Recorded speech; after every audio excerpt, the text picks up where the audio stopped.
You know, there's a war being fought right now, all around us, but you're not going to see it on the news. It's not happening on some physical battlefield. It's happening inside the very machines that run our world. And the soldiers in this war, well, they're not human. They're made of code. Just think about that for a second. We usually see computer viruses as, just broken software, a glitch in the system. But what if there was something more?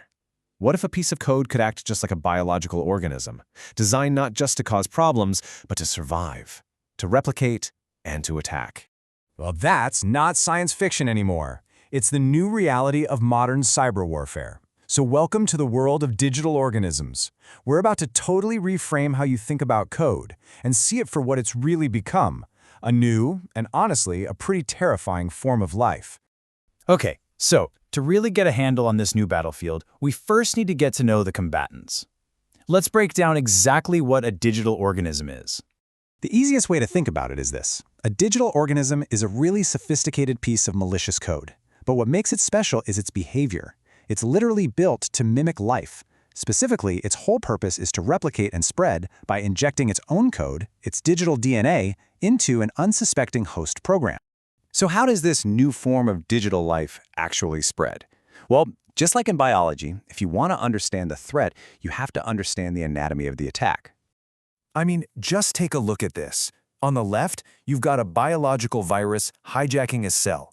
On the right, a digital virus attacking a system. The blueprints? They're shockingly similar. One needs a living cell, the other needs a host program. One injects DNA, the other injects code. But the endgame is exactly the same. Replicate and spread. You just can't deny the parallels. And it all really boils down to this simple three-step process. First, the organism hunts for a weak spot, a vulnerable program that it can use as a host. Then, step 2, it injects its own malicious code, that digital DNA.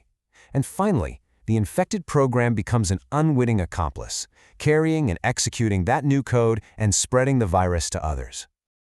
Now, understanding how they spread is one thing, but what do these digital organisms actually do? This is where we go from theory to real-world chaos. These things aren't just pests, they are weapons of mass disruption. Let's start with one of the most brutal types, the Wiper. Its purpose is devastatingly simple.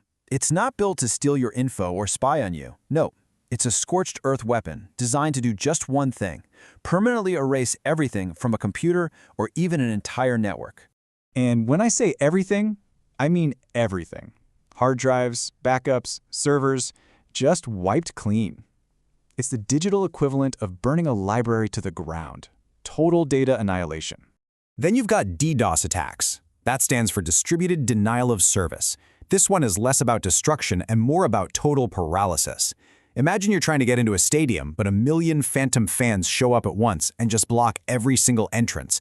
That's a DDoS attack. It just floods a system with so much junk traffic that no legitimate user can get through.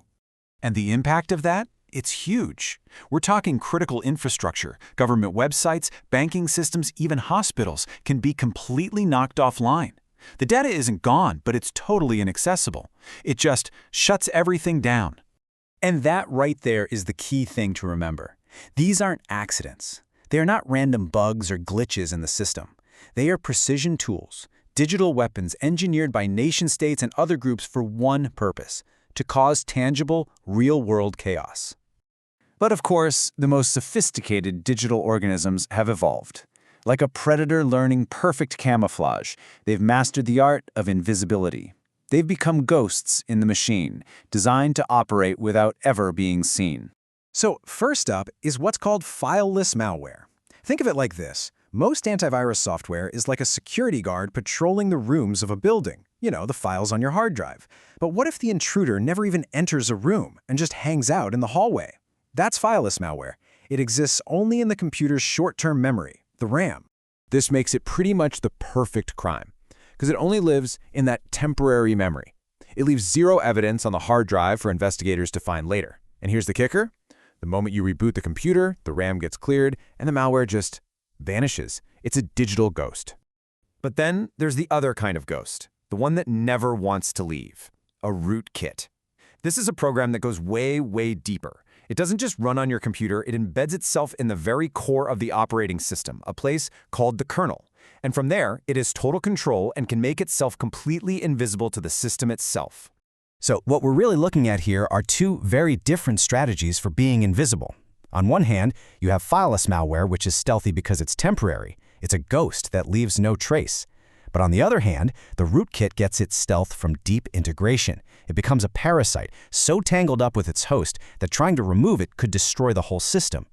So what does all of this mean for us? Well, it means the very nature of conflict has changed.